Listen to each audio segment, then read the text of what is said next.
大江演有丰富的饮食物产甲生活风土，安南区公所都来邀请讲师张分师对历史甲文化角度来分享，参像沙巴鱼等饮食背后意涵。而郑新站教授嘛，对民国40几年的番薯干，小解到现在杏仁茶、油条等餐饮小店的人文气味。更重要是邀请民众8人一组，用讲的或是用话，将家己所知影的美食来交流，不止找出在地口味，更唤醒彼此的记忆甲文化认同。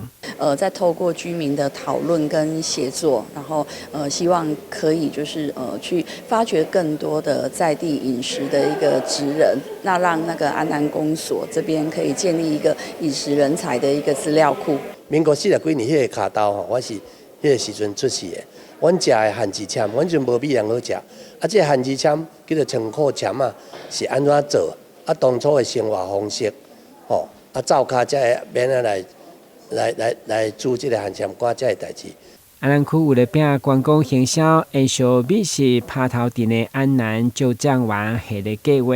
现在更进一步深化大家对大江美食的记忆。透过讲座、工作坊来发掘素人的美食专家以及趣味的故事。我们希望能够发掘整个一个素人的美食专家、在地职人等等例如说高手藏于民间，有可能藏于社区的志工妈妈们，也有可能藏于家庭主妇们都能很多人都可以烧出一手好菜。我们希望能够发掘这样子的人才，来建立安南区的美食资料库，让我们安南区以美食为基础，来打响安南区的能见度，打响安南区美食的名号。未来安南区公所将持续办理访谈、影像的记录甲资料库的建立。年底更要结合沙巴戏节，举办安南一人作品展，打造属于大江的饮食地景，嘛，互每一位居民拢成为讲故的人。台南新闻阮子采访报道。